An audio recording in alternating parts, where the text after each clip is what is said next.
तो आज हम लोग बीपीएससी 66 प्री एग्जामिनेशन का जो री एग्ज़ाम हुआ था उसका जो क्वेश्चन पेपर है उसके बारे में हम लोग फुल्ली डिस्कस करेंगे। ये सीरीज 5 है। आइए देखते हैं क्वेश्चन नंबर 49। जानवरों के प्रति क्रूरता की रोकथाम को रोकने को भारतीय संविधान किस अनुसूची में रखा गया है? तो ये समवर्ती सूची में रखा गया है। तो आइए देखते हैं कि समवर्ती सूची क्या है। समवर्ती सूची ऐसी सूची है जिसमें केंद्र और राज्य सरकार दोनों ही कानून बना सकते हैं। इस सूची में वर्तमान में कुल 52 विषय 52 विषय रखा गया है। आइए देखते हैं क्वेश्चन नंबर 50।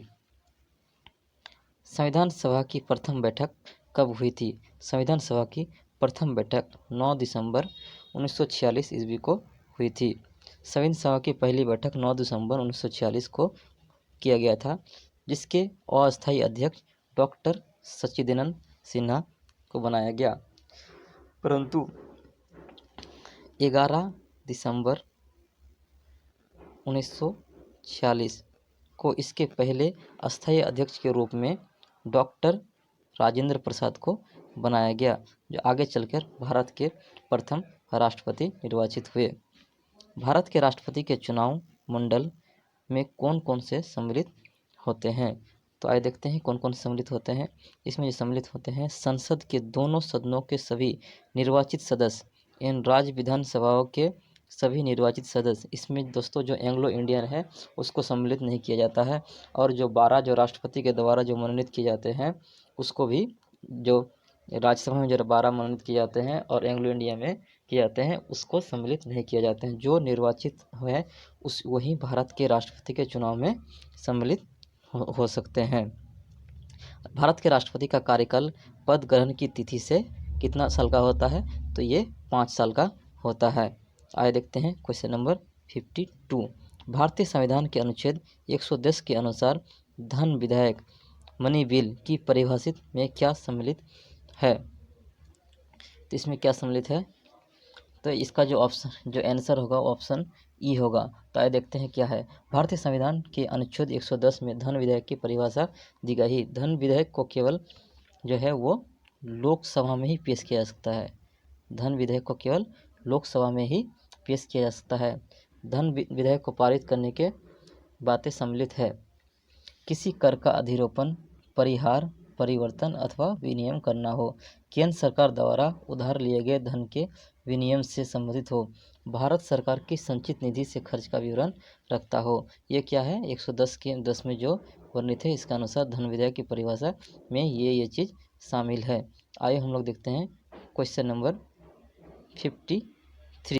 इंदिरा गांधी इंदिरा सहनी बनाम भारत संघ मुकदमे में सर्वोच्च न्यायालय का निर्णय किस विषय से संबंधित था? ये था सरकारी नौकरियों में अन्य पिछड़ा वर्ग का आरक्षण।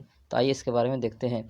इंदिरा सहनी बनाम भारत संघ मुकदमे में सर्वोच्च न्यायालय का निर्णय सरकारी नौकरी और अन्य पिछड़े वर्ग के आरक्षण से संबंधित है।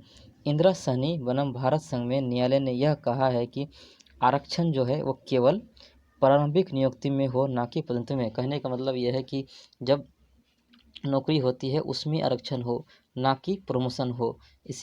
इसी में इसी को इंदिरा सहनी बनाम भारत संघ मुकदमे में सर्वोच्च न्यायालय ने इसके लिए निर्णय दिया था। आइए देखते हैं क्वेश्चन नंबर 54।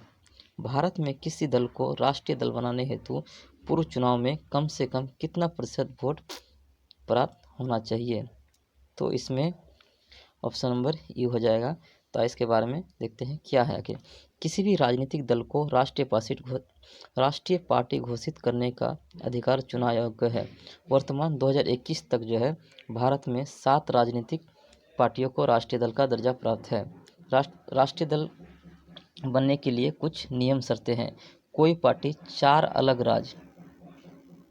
अलग राज्यों में लोकसभा या विधानसभा चुनाव में कम से कम 6% मत पाया हो, या लोकसभा में कम से कम 4 सीटें हासिल हो, या लोकसभा में 2 सीटें प्राप्त हो, या कम से कम 3 विभिन्न राज्यों में हासिल की गई हो।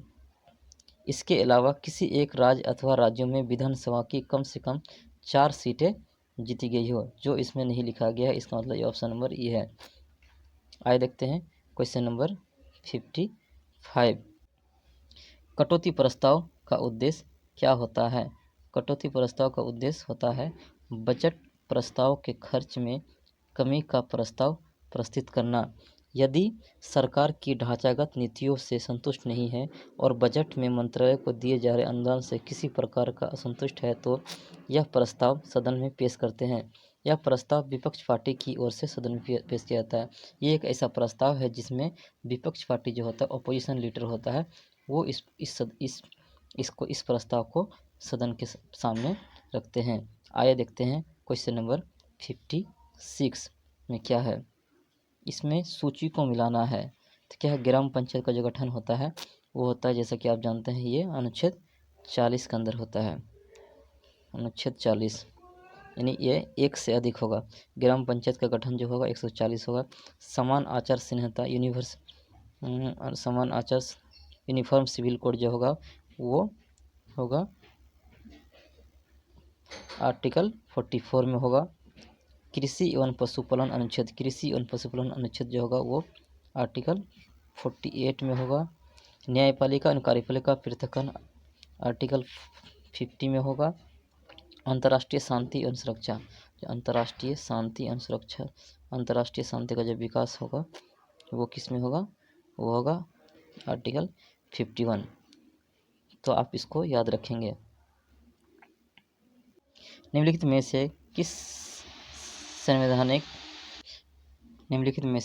संवैधानिक संशोधन द्वारा मंत्रिपरिषद की संख्या लोकसभा के कुल सदस्यों के 15% तक निर्धारित की गई है? यह है 91वां संशोधन अधिनियम 2003 के द्वारा ऐसा प्रावधान किया गया था।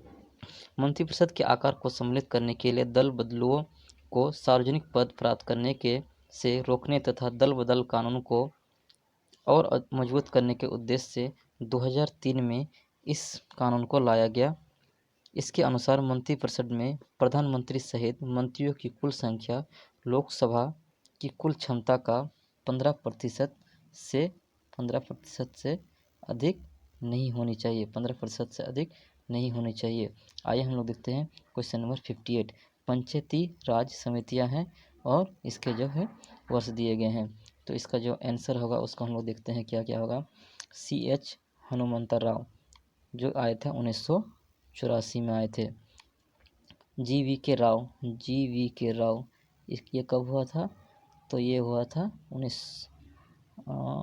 1985 में हुआ था। अशोक मेहता जो कमेटी थे वो कब हुआ था? 1978 में हुआ था। LM सिंघवी समिति ये कब हुआ था? 1986 में हुआ था। बलवंत राय मेहता कब हुआ था? तो ये हुआ था 1957 में। तो इसका जो आंसर होगा ये आंसर होगा option number D. Option number D इसका जो आंसर होगा। उसको देखते हैं कि ए का थ्री होगा, मतलब CH हनुमंत राव 1984। इस तरह हम लोग देखते हैं कि बलवंत राय जो मेहता है वो कौन सा था? 1957। क्वेश्चन नंबर 59 की ओर बढ़ते हैं।